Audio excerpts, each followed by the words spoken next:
that's the challenge I have. Look, we could die tomorrow. At the end of the day, there needs to be a balance between having fun today and saving for the future.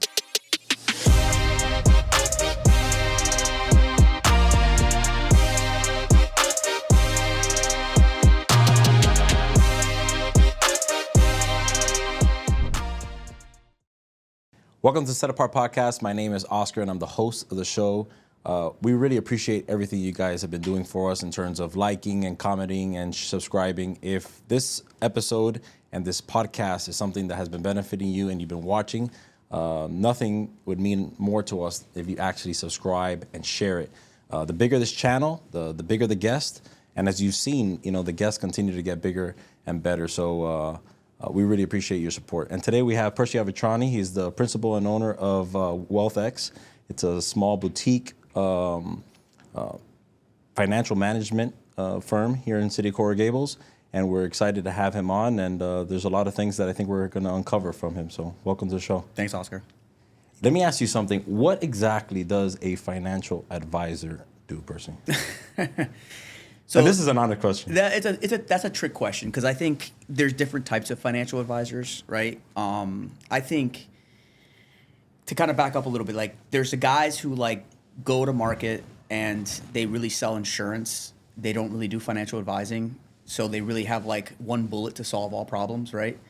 Then there's like the banks that are really kind of only doing money management. They're not really financial planners. They're just kind of doing money management. And then there's kind of our firm, right? So being a boutique wealth management firm, right, is we do the word for me is financial planning. So essentially we help people in different aspects of their lives, right? Whether it be retirement income planning, kids education, tax reduction strategies, asset protection strategy, financial modeling. So while we're also doing the money management and the insurance, but we're also helping them with, the different aspects of their life. Like they'll call us for any and all financial decisions. Hey, I want to buy this house. Hey, should I get a mortgage or should I not? Right? And then we go through some of the mathematics behind it and their specific situation. We give them advice. So that's really what a good financial planner does. Is really it's a center and the quarterback of people's financial lives. Percy, do you think that who would be the closest person, in your industry or competitor to that? Not in terms of who an actual company, but because I was like a Chase wouldn't do that. Like who would do that if I'm gonna buy something or I'm gonna make a big decision? Like, there's anybody else that they would be able to go to other than you? Not really. I mean, a lot of people go to the accountants. Look, I have over 10 accountants as clients, right? And I can tell you, and they're all different knowledge level, right? But the word accountant, when you have a CPA, right? A CPA, you go to school to account for what has already happened, right? Mm. You give them their stuff and they account. Very rarely do they do any planning, right? Now, for whatever reason, a lot of people go to them because they're like their trusted advisor, mm-hmm. right? Totally, right? Well, we are certified financial planners, CFPs. We have CFAs, chartered financial analysts. So we have a set of different, credentials and expertise.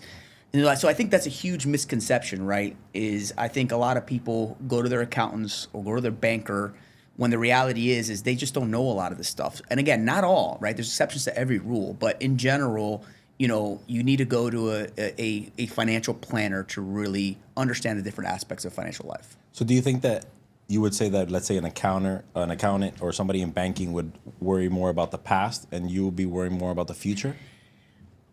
Totally. Yes, I would say absolutely. Absolutely. We would be focused more on figuring out the client's goals and objectives, really understanding their assets, liabilities, and then really our job at its root. A great financial plan is knowing the client's deep desires and asking great questions to figure them out, and then aligning their money with their desires. That's what a great financial plan is. I just don't think bankers or CPAs really do that. Yeah.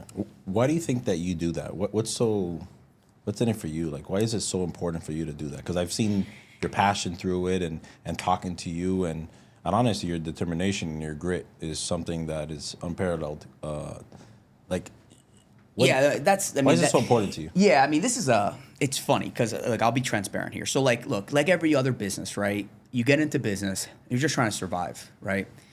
Trying to make a buck, I was trying to move out of my parents' house, to be frank, right? I was just literally driving a beat up, a beat up Ford and just trying to make $4,000 a month so I can move out. That was like the key thing, right?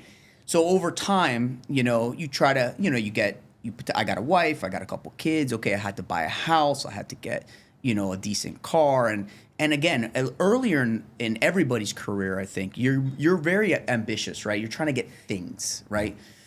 I've had a transformation, I'd say, over the last 5-6 years where I've moved from, ambition to what I call meaning, right? So, because I think what happens is that the vision of where I want to take the company over time has changed and has gotten bigger and bigger and bigger. And, the decisions you make towards a vision, right, are essentially sometimes contrary to the decisions you want to make today. So for example, I may make a decision where I want to make more money today, but it's probably not in alignment with the long-term vision, right? So ultimately, I've been in this transition where I'm moving from ambition to meaning, which has transformed, why I do things, right? So now when I'm thinking about, things, I'm thinking about, okay, what's in the best interest of the firm, not Percy, right? What's the best interest of the firm? So I'm making very clear decisions that that's going to take us towards that vision. And let me tell you, it is definitely not in alignment with my personal gain, unfortunately, right? However, over time, it'll merge, right? And then just to really understand why I do what I do, and I've had a lot of thought about this. So look, this town has a problem, man. Let's be real. The Latin community and their relationship with money is not the best. Okay. Now, at the end of the day, I'm no one. Trust me, and I'm not immune to this, to judge anyone whatsoever. But what I've seen, right, and our reputation as Latin Americans here, especially in South Florida, we tend to buy nice things, have nice watches, even to the expense before we can afford things, right? So I've seen that quite a bit, right? Which I think is perfectly fine, by the way. I do. What my goal is and my mission is to help people and the Latin community understand what that actually means to their financial future. Because remember, what I'm trying to do is get them financially independent. So what I'm trying to get them to a place that they go to work because they want to, not because they have to, right? So if they're going to go buy a Porsche, I say, yeah, go buy it. However, let me run the math behind that, right? And so again, what I'm trying to do is trying to educate the Latin community and to change our community, right? Because if you look at other communities, right, they have much different values. They have values of multi-generational wealth, humility, saving, building wealth, right? If my clients in Boston and in New York, I don't have to have these conversations with, frankly, right? But this community, since we're first and second generation Americans here, we need to learn, right? And it's getting better, and we're teaching our children, and that's what's important. How much money do you think that people should be saving then? Because I feel that I really relate to that. I have my business partner is Foz, and he is like that guy you're talking about, like in Boston and New York. And and it's not that he's cheap. He's just, if he doesn't need to spend it, he just doesn't spend it. Where I'm a little bit different in the sense, and I wish that I wasn't maybe the way that I am in that sense. How much do you really think that I'd say people should be saving and not spending? Just because you have it doesn't mean you should spend it. I think you should spend all your money, but just be aware of what you're doing.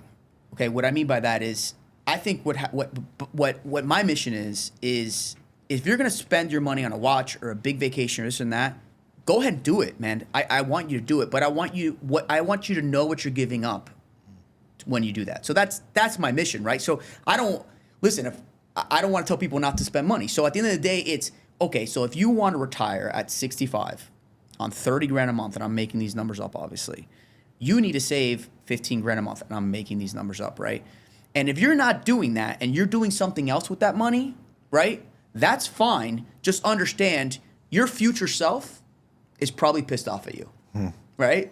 So to me, I think everybody needs the clarity of understanding the mathematics to become financially independent.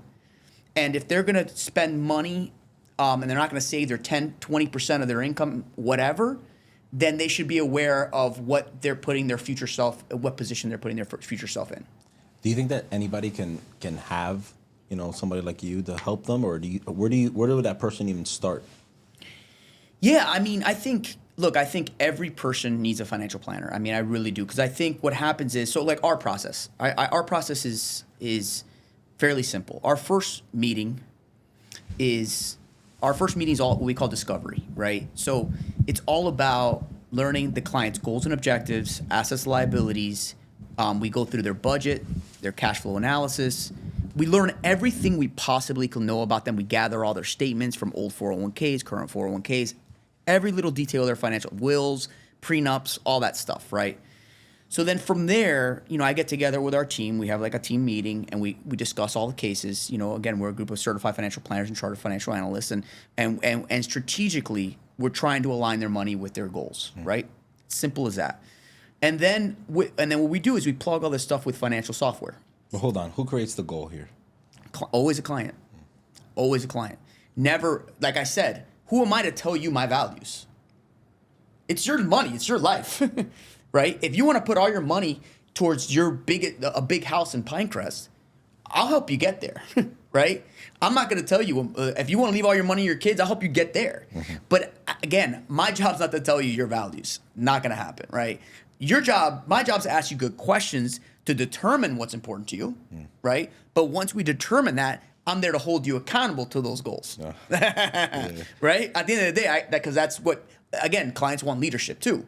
Right, hold you a little bit accountable. And that's why sometimes, somebody's if I bump into somebody out in the neighborhood and they're doing something, spending money on something they're not supposed to, they sometimes look at me weird. Again, I know I sometimes in that position, but at the end of the day, that's what they want from me, right? They want that person. So ultimately, once we build like that financial model for them and show them, hey, if you want your kids to go to UM, you need to save this much. If you want this, hey, you should be doing this, and this. You want to buy this real estate project, okay, this. Ultimately, we're giving them an executive summary with clear executables. And if they decide to work with us, we meet with them regularly to keep them on track. It's that simple. I think it's incredible, honestly, what you do, because there's so many people that they just spend. They're just constantly just spending money, and some people might be the opposite. They're just saving money. They're saving money, and they're not like, maybe doing something with that money. But we're also like this is aired on August 8th, 2024. So we're a few weeks back from the present day that's going to air. But a couple of days ago, we just had like a crazy, like volatile, day in the stock market. How do you as a financial planner, does that even affect you, what's happening in the market that day? Like, I mean, it's a great question. It doesn't. It really doesn't, because the reality is it's like, look, most of our clients, not a lot of our clients, I live in South Florida, right? So a lot of our clients are in real estate, GCs, stuff like that, whatever. And the reality is that, look, you're not going to go buy a property, right, and then sell it in 2 days, right? It's not going to happen, right? Everything we do is, we're going to invest money to be for the long term, right? Ultimately, right? So, and frankly, the market has done incredibly over the last 10 years, right? We're talking about north of 10, 12% returns, right? And that's public information, right? So ultimately, people know that the stock market and building wealth the stock market is a great place to build wealth. However, what people can't handle sometimes is the emotional roller coaster behind it, because you can see the numbers on your phone, right?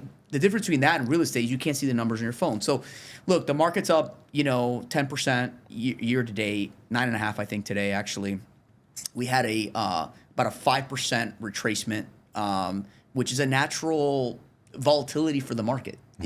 Now we are at the end of a market cycle, so look, just like we breathe, right? The economy goes like this, right? It goes up and down. We are at the end of a market cycle, so we're being very careful with where we're investing clients' money. However, and keeping clients very diversified. However, we're educating our clients, and they're prepared for this. So when the market goes down, it's not, hey, I'm freaking out. No. It's, hey, Percy, hey, can I send you 50 grand? Can I send you 20 grand? Can I send you 300 grand? They know, I already got them trained. When the market goes down, that's opportunity, not fear. I think that's crazy, because a lot of people, like, how many people have benefited from, let's say, like the 2008 times, I wish I was in a senior year in high school and I was buying property, because how much how much would I have benefited from that, even like in the COVID times? How did you as a firm, and because you've been doing this for how long? For 20 years? 20 years, yeah. So you've gone through 2 economic crises in sense 3, maybe? Yeah, two big ones, yeah. 2 big ones. How did you manage that? How are those? How did you handle those conversations on the phone when someone's calling you and they're maybe worried, like, hey Percy, what's happening? Hey, this is COVID's happening. The market crashed 2008. How did you as a leader, not only of your firm but as a leader, to the client, how did you handle that? Well, I mean, this is like a human behavior thing, right? To a certain degree, because look, first of all, if somebody's coming to you frantic, right? The first thing you do is you listen and you empathize, right? If you start to like fight them right away, that's probably not going to go well in life. I mean, look, a lot of people that are listening to this are business owners, right? So if you have an angry customer or just a worried customer, let's say, like, and if you're not listening to them and being empathetic with them, I mean, you're going to end up in the wrong foot with that guy, right? So that's the first step, right? But then you go back to statistics, mathematics, right? And then you start to, and then you go back to the client's goals. This is why it's so important to understand the client's goals, because ultimately we're investing people's money towards a goal, right? And we're tracking towards a goal. And if we say, okay, well, right now the market's X, 2008 happened. Okay, this is where we're at right now. However, look, this is the impact, the long-term impact to your future, right? And then they start to calm down. And they start to understand, and then they say, and then we express, we have a plan. This is what we're doing. This is what we're doing. This is what we're doing. So, like for example, like we've been talking about this months, right? Like our firm has a very, very clear plan right now. If we go into, an economic, if we go through a correction, right? We have a list of clients that we're calling. We have a list of our accounts that need to be shifted. We are completely prepared for that. So again, I think that's the key, right? Is making sure that you're communicating well and then you're prepared. I think that's crazy that you're saying that. So you're already preparing, not preparing, being pessimistic, but maybe just realistic and proactive, where if the market were to shift, you are already, your team and you obviously are ready to kind of make a shift as to where we should move people's money, or how does that work in terms of the preparation for that? There's a lot. And who leads that? You lead that? So no, our system and process leads that, right? So basically, like, look, we have a list of clients who have a target allocation, right? So let's say they're supposed to be more aggressive, and right now they're more conservative, right? So if the market goes down, we push them more and more aggressive, strategically, and without emotion, but looking at specific triggers in the market to make that decision. So wherever we can, we're allowing numbers to make decisions, not emotions to make decisions. Because if my analyst even is waking up one day and he decides XYZ, he's a human being, right? So we rather lean on some of the fundamentals, right? So we're allowing that stuff. So we have a list of clients who are changing allocations. We have a list of clients who are sitting on cash with us, right? And then we have a very clear, every quarter we have. So the market, the way it works is that certain parts of the market, so you have large companies, United States, small companies, you have, gold, you have, bonds, you have all these different things. I don't want to get too technical here, but ultimately, you have things that go in and out of favor, right?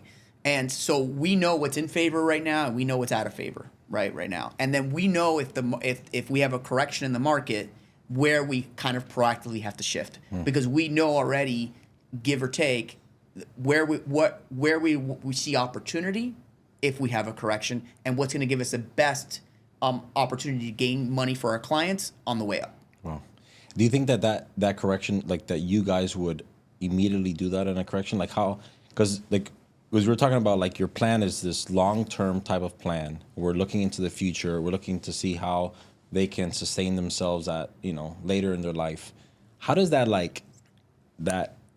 4-year cycle of a presidency, being in a presidency affect, their retirement? Like, how much of the minutia and how detailed do you as a financial planner say, hey, let's not focus on this, the goal remains the same? Because it's almost like because you're not a day trader, obviously. I don't think that works.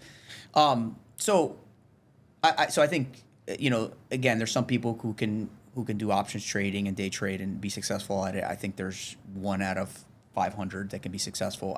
We don't deal with that stuff. We deal with fundamental wealth. Again, we're investing people's money towards goals, not speculative money, right? We are dealing with some like private equity, private credit, hedge funds for a percentage of people's wealth, right? But we're not kind of betting the farm. We're trying to keep our clients diversified and making sure we hit those goals, right? Because they're typically in different industries, so they're relying on us to preserve their wealth, grow their wealth, and then give them income at the end of the day, right? So look, it's not perfect. Look, no one, I don't care what anybody says, the real estate market's going down later this year. The real estate market's going up later this year. The stock market's going down. The stock market's going up. This is all, look, we live in a big experiment, and I think it's hilarious, right? Because it's driven by headlines.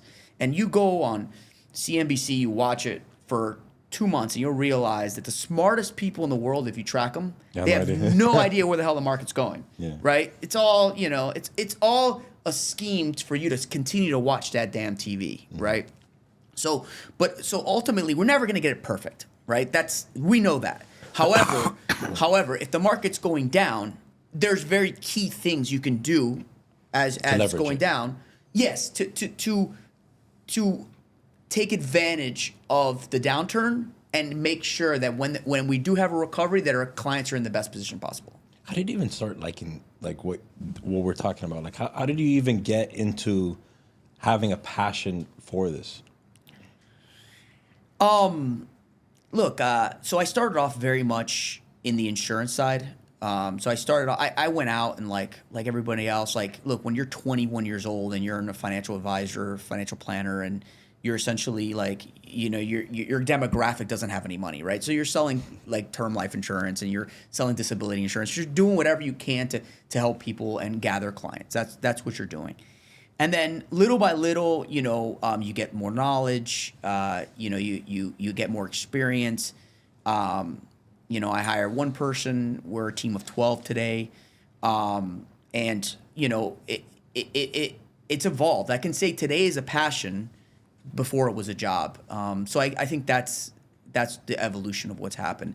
And another reason I do what I do is the team that I work with, man. I mean, I love them, right? Let's talk about your team, because I feel that, like, I think grit is like they're relentless. Like they're so smart. They are relentless. They're so knowledgeable. We're doing a job right now in City of Coral Gables, and I was telling my wife the other day. I think I saw you, or did I tell Taylor? I don't know who I told. I think I may have told Taylor, but I saw you like the same day at Hillstone, going like 3 or 4 times. So I'm like, I think this guy is having like 3 or 4 lunches and just ordering appetizers, because I don't know, like it's I don't there's not a lot of people that have the same drive and determination that I do, and that business owners have, but it's special when I see somebody like, I'll be out there and you're like in and out, like it's just that drive that you have. And also I was just trying to figure out, where did that even come from? Like, where deep down inside did Percy get that the relentless approach to, because I call it, honestly, I think it's like serving people. I really think that you have a big commitment to serving people, because that's what you do essentially. And you're serving them at the thing that there's only 2 things. It's time and money.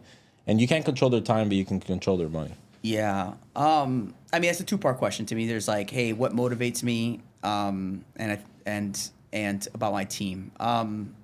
So I'll talk about what motivates me. So look, I'll be completely transparent here. So I went to Gulliver growing up, and I was a soccer player, right? Cross-country runner, track runner, soccer player, right? So that competitive nature was always inside of me, right? And I think, I went on to play college soccer or whatever, and then after that, I think that stuck with me, right? Because I lost my identity. Because look, when you're like an athlete in college, and every athlete in college that is listening to this is going to relate to this, is going to, your identity is, I'm Percy the soccer player, right? Mm-hmm. That's what happens, right? So when you get out of that, like, and you're not the soccer player anymore, you have to be Percy something else, right? Mm-hmm. So I think I wanted to be great at something, right? So I think that's what motivated me, and also the fact that I went to Gulliver, I think helped me. You know, my family's from Kendall, right? We moved to, my dad did better, and then we, started in, West Kendall, then we ended up at, Kogawak, over there, Coconut Grove, but Yeah, your family went progressing. we progressed, right?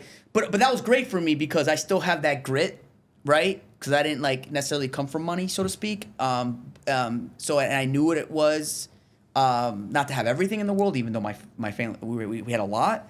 And then when I went to Gulliver, I saw what was really possible. So then I was like, wow. So I think that vision really helped me, frankly. So then I got out of school.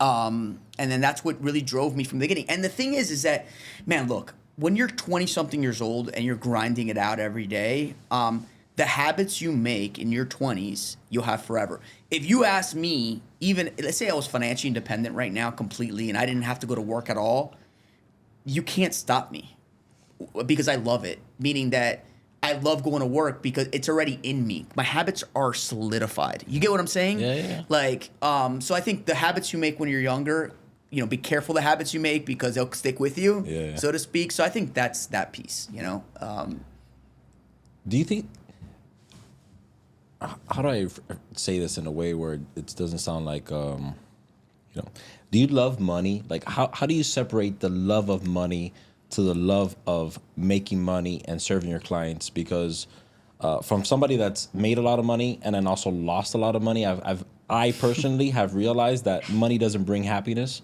and you can buy a lot of things, and the people that say that money doesn't buy happiness is also a liar, because you see me on a yacht in St. Bart's and I'm the happiest guy in the world, but you also realize that money deep down inside doesn't really bring something that other things can. How do you fight that? Let me get your glass. How do you? Thanks, bro. How do you fight the love of money towards actually and separating that to your actual job? Look, I honestly don't love money. I don't love cell phones either. I think they take away from life. But look, I think the whole purpose of having money is not to have to worry about money. I think that's the key, right? And I'm not saying I'm 100% there. I'm not, but I'm not type of guy. I don't look at my bank accounts. I really don't. I just kind of not that I don't do my books, my P&L every month, right? But ultimately, I just really try to keep separate from money. And it's not really a big part of my life. I try not to have it a big part of my life. I like nice things. As I've gotten older, it's kind of gone away and it's drizzled away. So I think what motivates me the most is I see it. Look, I was meeting with a developer the other day, an old, Latin guy that's came from nothing and now is huge. And I'm so impressed because I've known him for so long. And I'm what he's built is just incredible. But the guy, literally doesn't know what revocable trust is, an irrevocable trust. He doesn't understand any of the tax implications of what he's doing. He doesn't understand some of the asset protection stuff he needs to put in place. He doesn't understand how to and he's a humble guy. Doesn't know how to teach his kids how to even inherit this money and transfer this wealth. So my motivation is, man, me meeting with him and educating him is going to change his entire life. Not only his life, his kid. If we do this right, we're going to change his kid's life and his kid's life, which is ultimately going to change his community, right? Because look, I admire the Jewish community a lot, right? Because I think in some ways they're advanced in their relationship with money, right? They believe in multi-generational wealth. They understand. They're teaching their kids about money at a young age. These are such important things that I wish my mission is to help our community get there. Would you tell, because it's kind of like you're talking about, this family, which is going completely against what I'm going to ask you now, but a lot of people in my age, if they need, let's say $20,000, their idea is to save $20,000. And my idea is how can I make $20,000 more? Which one would you agree with more? It depends your position, right? So look, because your friend here is not thinking about, hey, how can we make $20,000 more? It's about preserving. How can we preserve it? Yeah, that's a different subject. So I think, look, I think it depends your position, man. Like, for example, if somebody came up to me, that's a business owner, right? That their goal is to retire at 65 on 30 grand a month, and I tell them you got to save 15 grand a month, and they're looking at their revenue and income, and they're like, hey, I can't do it, right? Meaning I can't save that much. Okay, then go make more money. Like, at the end of the day, like, there's a problem here. There's a misalignment. You need to figure out a way to generate more revenue. But I think that's a massive problem, because I do agree that there's this Latin culture where they don't know how to save and they know how to overspend. But I also feel that there's this also massive misconception, because I see it. A lot of my friends have this, this ideology that, dude, I just want to just make more money. Then, if the issue is that we need to make more money, well, then we gotta focus on how we're gonna make more money. And I think that saving is part of it. It's 100% part of it. But I feel that there's a lot of other things that I don't want to personally not go to, dinner at a certain place, and I don't want to maybe not go on that vacation. I want to do all those things and still save the money. Do you think that's a bad approach for me? I don't think that's I think that's a great approach. But I think at some point you got to say enough is enough. This is the best advice I can give anybody is, look, this is a tricky town, man. You understand what I'm saying, right? I understand 100% what you're saying, and I've gotten caught in it too, man. You can go to a $2,000 dinner, and you can go to a $200 dinner, or you can go to a $50 dinner, right? You can get a private plane, or you can get a private yacht. You got to understand, we live in a world, especially here in South Florida, right, that you can continue to increase your lifestyle literally forever, right? At some point, you're going to have to be content with what you have. And if you don't get to that point at a young age, you're never going to invest and save money, and you're never going to grow wealth. So, yes, if you're not living the lifestyle you want, I get it. We might die tomorrow, and there's a delicate balance between investing for the future and saving for today, and spending and enjoying today. There's absolutely that, and that cannot be ignored. However, you got to be very careful on how fast you're increasing. Just because you're making more money doesn't mean you need to increase your lifestyle. So you got to get to a point where you're content, and then save the rest. I hope that answers your question. No, honestly, it brings me a lot of joy, because I wish that's what you were going to respond with. I didn't know how you were going to respond, but I think that people are so discontent with. There's not enough money. There's not enough things that can really make them happy, and it's a massive issue. Not only in Miami, and and not even with Hispanics, but just in the world. There's like this itch inside of you that they feel that money can satisfy it, and it's just such a balance. I think that life is a balance, and I feel that wealth management, as I think that we've seen, is a balance where if we want to spend things, we just got to see how it can affect your outcome and how it can affect the goal. And I think that's the hardest part of your job, by the way. Because you want the best for your client. You see them working hard, you see them making money, you want them to buy that Porsche, but you also have to kind of be like the bearer of bad news and say, this is how it affects you negatively, and sometimes they might not care and they might still buy the Porsche. How do you handle that, by the way? Hey, come pick me up. Yeah, I mean, honestly, because that's not my job.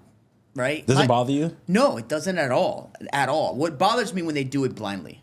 That's what bothers me, because that's against what I'm trying to do for them, right? Like, they didn't call me or whatever or what have you. So that's the challenge I have. Look, we could die tomorrow. At the end of the day, there needs to be a balance between having fun today and saving for the future.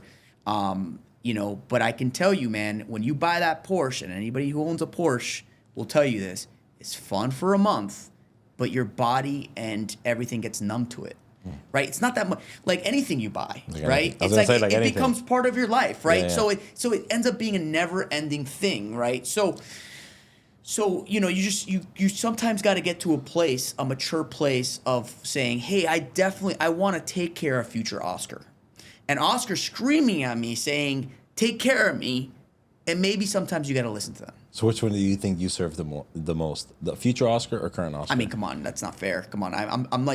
I'm advocating for future Oscar, man. I mean, Yeah. that's my job. Well, I really hope that because I hope you never forget and stop serving, the future self, because yes, we could die tomorrow, but I don't think that gives a reason for someone to spend, irresponsibly, because, and then you do it and you're still alive and you're back into this predicament. And I'll tell you what I hate. I'll tell you what I don't like. Tell me.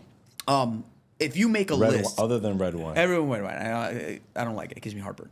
But look, what I don't like is when you're spending money on things that's not giving you joy. Right? That's horrible. Right? Meaning that if you make a list of all your expenditures, right, and you rate them, 10 being most satisfaction, 1 being not satisfaction. When there's a bunch of 1s, 2s, and 3s, get rid of them. That's crazy that you say it, because I thought you would say, maybe I it bothers me when you're spending money on things that don't give you like a return, or they don't bring you more money. But yours is, they don't bring you joy. They don't bring you joy. I had a client of mine, I went out with him, and we went out and whatever. He got a little showy, and he started buying like the entire bar drinks, and I'm like, I know his finances. I did cringe inside, and listen, I looked at him like, okay, this is bringing him joy. I'm like, it's cool. Like, I'm all right. Like, it's cool. But, again, as long as it's bringing you joy, it's cool. I think that's perfectly okay.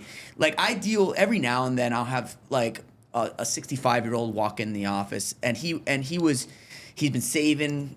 Him and his wife been saving all their life. They always lived within their means. They're one of those like savers, big savers, and they're the opposite. They can't stop saving, right?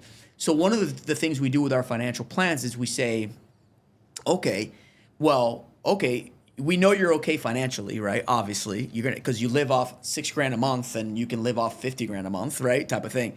Is we tell them, hey, this is given your legacy goals and your charitable goals, because a lot of guys have legacy and charitable goals, right? What's the maximum you can spend every month? And then we force them to figure out where to spend that money that's going to bring them joy. Wow. Right? So it's spend your money while you're alive. I was going to ask you, what really sets you apart, but I really think that sets you apart. And I feel that through this episode, I've uncovered somebody that I really didn't know. Because I always saw you as every time I see you and you're in your jacket and you're so serious and you're always like, 3 minutes late to your meeting and and it's like black and white. But, it really makes me happy to think and to know that you just want to serve your client at the end of the day. If your goal is to do this, then we're going to work towards that, and I'm going to hold you accountable. And I think that, do you think that's something that sets you apart? Do you think that is that something that's common in your industry? I think it's maybe more common with people at my stage. Remember, I kind of gone through that. I think a lot of financial advisors get stuck in that earlier stage, ambition stage. I think they need to and some have moved on to like that meaning stage, I think. But I think what sets me apart, another part that I think what sets me apart the most, honestly, is the team that I built, right? Because I think what happens is that, look, I don't know everything about financial planning, right? And one of the things I wanted to do is, I'm not the smartest guy in the world either. So one thing I wanted to do is just be around smarter people than I did, right? So what we did is there was a bunch of guys from New York. They were coming down, a lot of Wall Street guys, and there's a lot of like high quality individuals here in Miami. And again, in alignment with the vision and not personal income, what I thought was that let me hire the best of the best that money can buy, basically, right? So essentially, I got, my team is A+, completely A+. So I would say that, I think that's very unique, because most financial planners and advisors are like 1 or 2 person teams, right? The fact that I have a 12-person team and that when you are actually, coming and giving us your set of facts, right, and we're consulting, you have 5 or 6 people looking at that case and brainstorming and figuring out creative ways to achieve your goal, and that's different. It's super different because I feel that because we bank with Chase, and there's nothing wrong with Chase, but you talk to them, they're very like transactional. Like it's like, where can we, we can give you a 6% return with this so many it's just so like black and white. And just hearing you talk about, it's not just about the 6% return because that's the market we're in right now. It's about what are we trying to do with my life, with my my kid's life, the legacy that we're really trying to preserve, because I think that's honestly is the most important, because if eventually we're gonna die. I think people lose sight of that. I think people have blinders on and always looking at returns or this or that, and I think ultimately that stuff doesn't matter in the big picture. As long as you're tracking towards the things that are important to you, that's what's most important, right? I think people need to focus more on their goals and the big picture in life in general versus looking at the emotional roller coaster that's our economy. Well, listen, I appreciate you coming on the show. I think there's a lot of things that we benefited from, a lot of things, honestly, that I learned from you, and a lot of things that I respect you even further. I didn't think I could respect you anymore, but I really appreciate you being here. You brought us a nice glass of wine, a bottle of wine, and just showing us about, really what makes WealthX, and your firm really set apart. And that's why we want people like you on our show, because there's people who are in the business to make money, and then there's people who are in the business for a meaning, like you're saying, and we are in the business for meaning. And I feel that any business or anybody that really appreciates what you do, I think would be blessed and very fortunate to have you as their financial advisor and as their planner, and there's so much more things that you bring to the table. So thank you, Oscar. No, well, hopefully we can have you again. So thank you for joining the show again. Hopefully you enjoyed it. Hopefully you learned something. If you ever need anything from us, we'll put some information on the description on how you can reach out to WealthX and to Percy Avetrani and his team. We want to continue to bring you top-notch people in our community. I don't know what I don't know, but I do know people like Percy, and I feel that it would be an injustice for me to not share people like him to you. And I think that's essentially why we have this podcast, so you guys can be able to understand the things that we love, the things we care about, the things we do, and what we're trying to do for a legacy, what we're trying to do for the community. And it all of it plays a massive role in it, including money. So I appreciate you being on the show, and I think it's just a different light to know about money and the love of money that people have. But it's all about goals, and I think that's super important. So I think the episode should be called "The Meaning of Money." I like it. We'll see you on the next one. Have a good one. Bye.